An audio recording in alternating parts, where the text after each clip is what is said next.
My biological father gave his entire fortune to stepchildren with a history of scamming, ignoring my warnings, and now faces the fallout.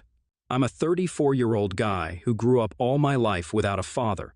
My parents split when I was really young. Mom came from a working-class background, while Dad was wealthy. They initially had a happy marriage, but Dad's family didn't approve of him marrying Mom because they thought she wasn't good enough for him, and they made her life quite difficult.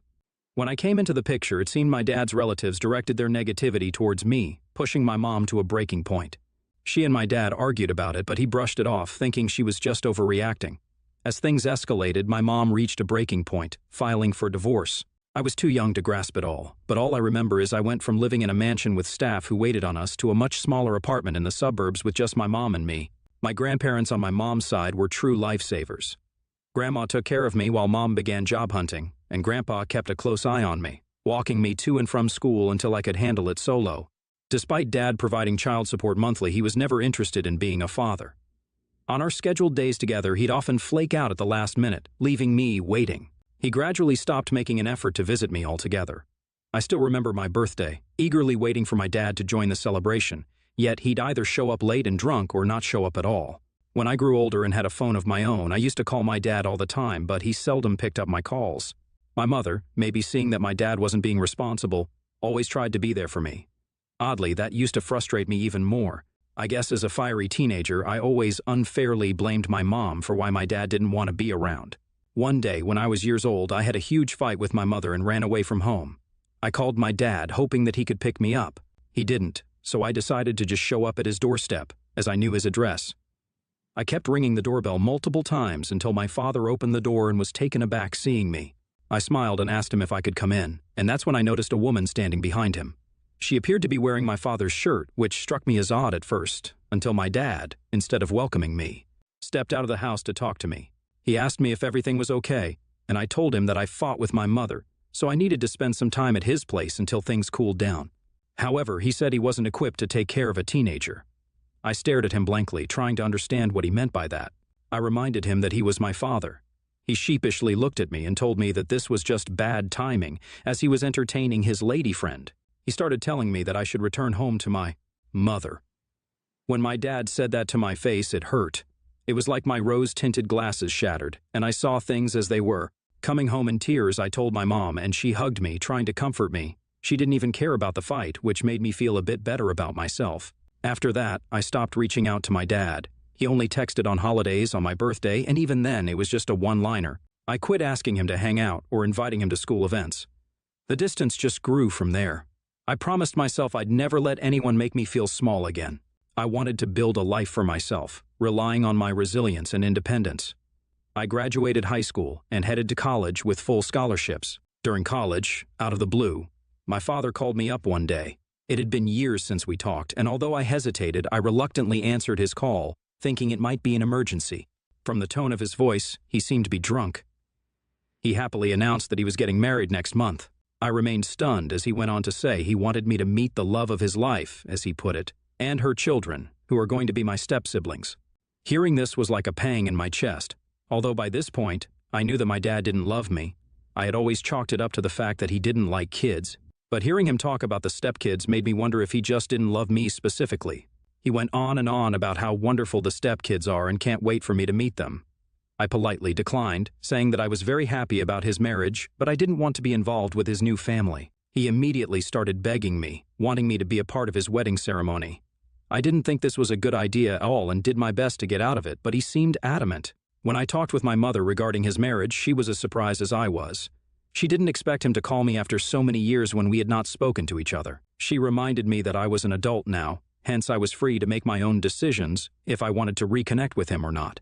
After days of contemplation, I reluctantly agreed to him, hoping this might signal a fresh start for us and that he had genuinely changed.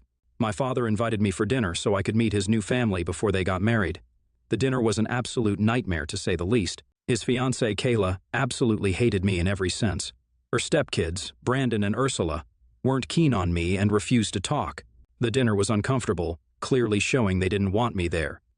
My father remained completely oblivious to the fact and rambled on and on about how he is proud to be a dad to 3 kids now and couldn't wait to watch us all bond as a family. It galled on me to hear how he wanted to be a part of a family when he couldn't be a family man for me and my mom. He aimed to be a father to his stepkids after years of failing, to be one to me. Deciding to let it slide, I kept my mouth shut, wanting to give him the benefit of the doubt that he had truly changed. As we were eating our food, he brought up his will and told me that he had had to change the ownership of his property since he was going to be married now. I nodded, not really into the conversation. Then he dropped the bomb. He invited me tonight to reveal his transferring his entire fortune and businesses to his stepkids, Brandon and Kayla. I stopped eating, looking at him in surprise. He said he didn't want me to be shocked later, so he's giving me a heads up. I took a deep breath, asking why he was telling me now, given I've never asked for any of his money or businesses. He explained it was Kayla's insistence, so I wouldn't bother her kids later.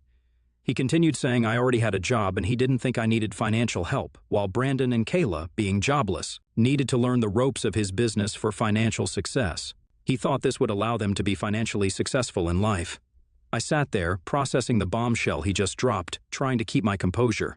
I asked him if he understood what this meant to me. He calmly explained that it was a practical decision for the financial future of his new family. I couldn't hold back my frustration and disappointment. I reminded him of the years he wasn't there for me emotionally or financially, and now he was giving everything to his stepchildren. It felt like a slap in the face. My dad seemed surprised by my irritation and asked if giving away his fortune to his stepkids was the cause. I looked him straight in the eye and clarified that I didn't care about his money covering my life. What I wanted was for him to be a good parent to me. I went on to express that my anger stemmed from him prioritizing his stepkids over me, his own flesh and blood. In response, my father attempted to justify his actions, saying I shouldn't be jealous of Brandon and insisting he treated everyone the same way. But the truth was, his words only deepened the wound, emphasizing the stark contrast between how he treated his biological child and his stepchildren. Despite my anger, I decided not to create a scene at the dinner table. I finished my meal in silence, feeling a mix of hurt and resentment. It was clear that I was never a priority in my father's life, and I was left grappling with the realization that his promises of change were nothing more than empty words. After dinner, I thanked him for the dinner and said goodbye to Kayla and her kids. I left the restaurant, and upon reaching my dorm, I immediately blocked him and his entire new family. I was determined to have nothing more to do with them. After that dinner, I stopped thinking about my father and wanted nothing to do with him. Just a few days later, I got a friend request on Facebook from a guy named Michael. Without much thought, I accepted. Then bam, Michael messaged me with a picture, asking if I knew these people.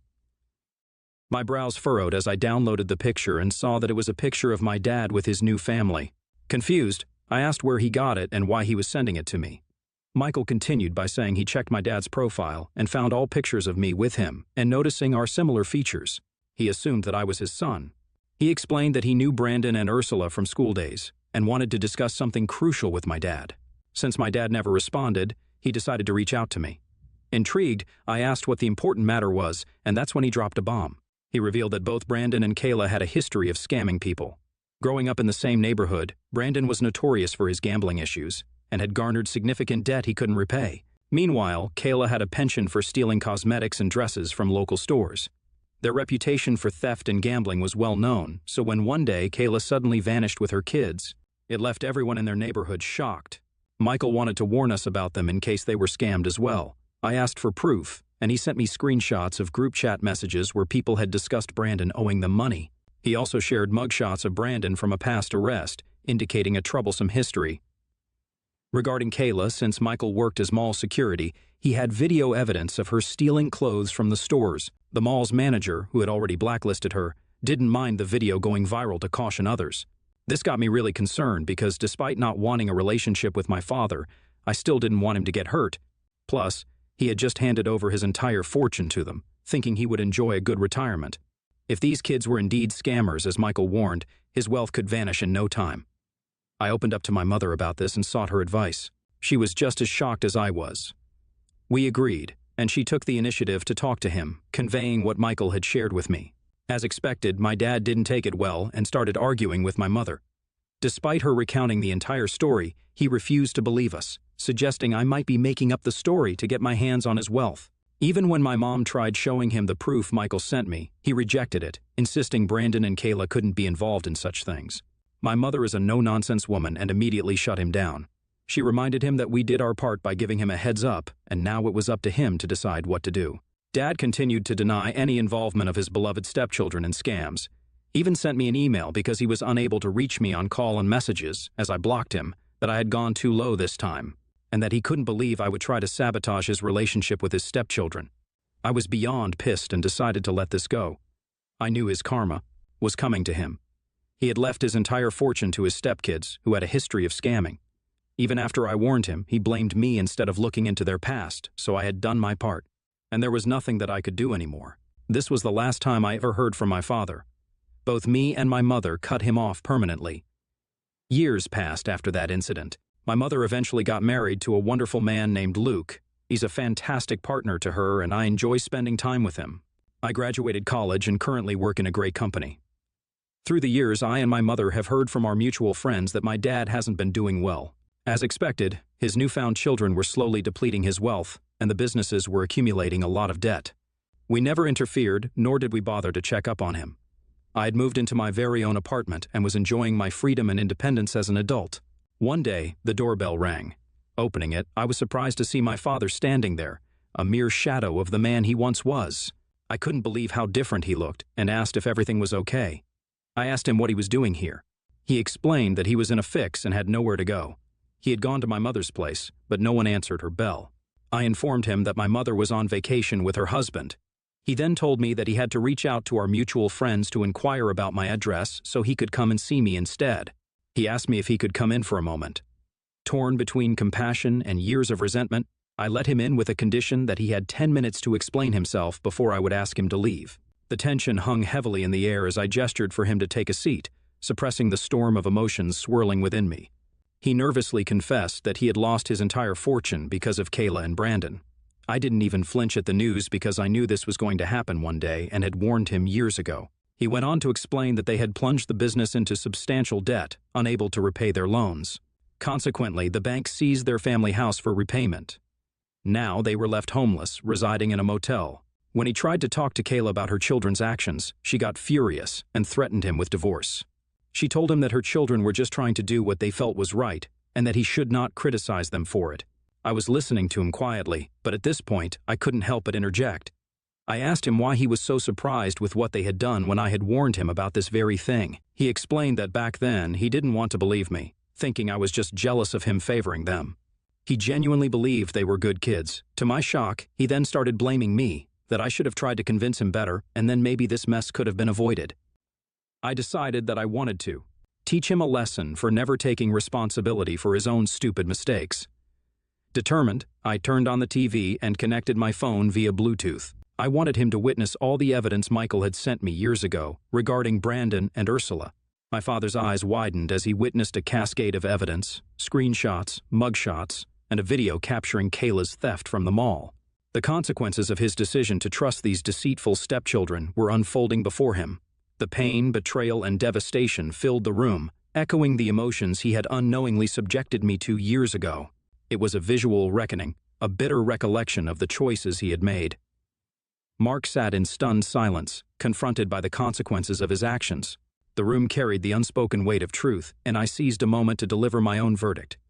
"This, Mark, is just the beginning," I declared, my voice steady and resolute. "You lost everything because you refused to believe me and my mother when we told you the truth about them.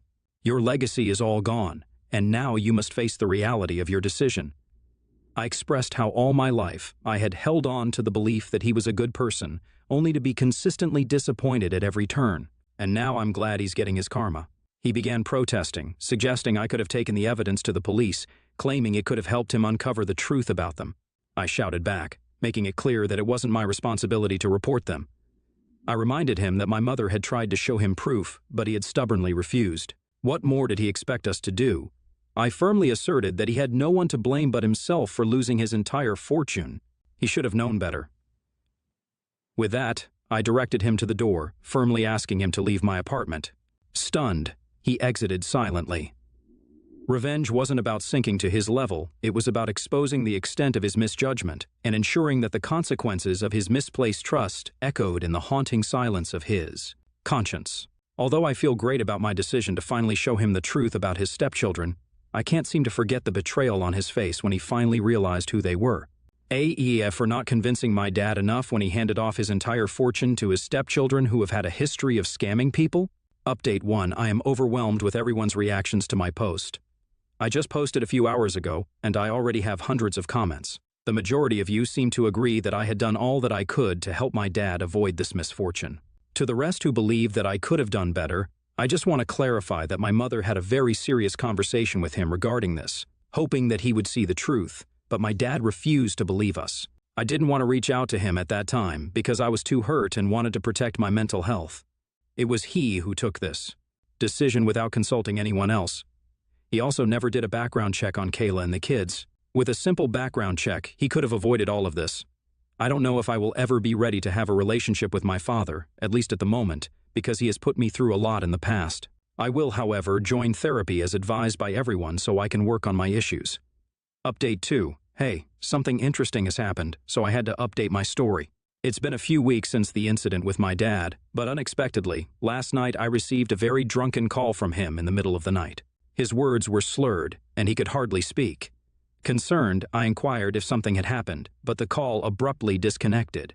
Worried for his safety, I made multiple attempts to reach him by calling back. A man finally answered the call and identified himself as the bartender. He informed me that my dad was in no state to walk and asked me to come pick him up. After receiving the bar's location, I immediately drove there. Upon arrival, I found my dad completely sloshed, repeatedly expressing nonsensical regrets about his actions with my mother and emphasizing that the only person he could depend on was me. Ignoring his comments, I helped him into the car. Uncertain if I should take him in this state to see Kayla at the motel, I asked if he wanted to sleep at my apartment. My dad replied that he couldn't go back to her. I asked him what he meant by that, and then he told me that Kayla had left him. I wanted to ask him more but realized that he wasn't in a position to provide much information. So I drove him back to my home. As I write this, my dad is currently snoring in the next room, and I'm waiting for him to wake up so I can ask him about last night. It was quite unusual for my dad to drink so heavily yesterday. I have informed my mother, who's back from her vacation, and she's on her way to my apartment. She wants to be present when we confront him about what happened last night. Update 3, basically, after my father woke from his slumber, my mom and I confronted him about the truth. He seemed reluctant to open up about it, so I sternly asked him not to disturb my sleep by calling me again in the middle of the night. He apologized, explaining that the reason he was hesitating to tell us anything was because he was ashamed. He then went on to reveal that Kayla had left him after he had watched all the evidence I had shown him on my TV. He confronted Kayla, who refused to accept her children's mistakes and argued that I was making it all up. When my father threatened to involve the police, she finally confessed and revealed how her children had always been scammers. She had attempted to reform them, but they stubbornly clung to their ways. She had relocated from her town to this big city in an attempt to start a new life where no one knew them. When she met my father, she saw financial stability and hoped her children would change eventually. However, they persisted in their reckless lifestyle, accumulating more debt. She confessed that she knew about it all along, but had never imagined that they would end up with nothing. They fought even more, and Kayla confessed that now that my father had nothing to offer, she had been contemplating leaving him. She packed her bags and left. My father was almost in tears as he recounted the incident. While I felt sympathy for him, I couldn't help but reflect on how he had dug his own grave by trusting a woman over me. If only he had listened to me, he would still have his family mansion and business. My father then began apologizing profusely, tearfully. He asked my mother for forgiveness, acknowledging the pain he had caused her. He admitted that he should never have let her go. Turning to me, he asked if I could find it in myself to forgive him. We remained silent, and my father expressed his commitment to spending the rest of his life trying to make amends with me. Kayla and my father are awaiting discussions with their lawyers to file for divorce. I hope my father takes legal action against her and her children for everything he has lost. It's likely to be a challenging legal battle as they might not easily admit their mistakes. However, with the evidence I gave him and the information my father will gather from his business operations about their mismanagement of company funds, he might have enough to hold them accountable. It remains to be seen what happens with his divorce. For now, I hope he learns to live with his mistakes every day and realizes just what he missed out on when he left my mother and me in the past. I hope he realizes his mistakes and grows into a better man over time. As for me, I will keep my head up and try to be the best version of myself, just like my mother taught me to be.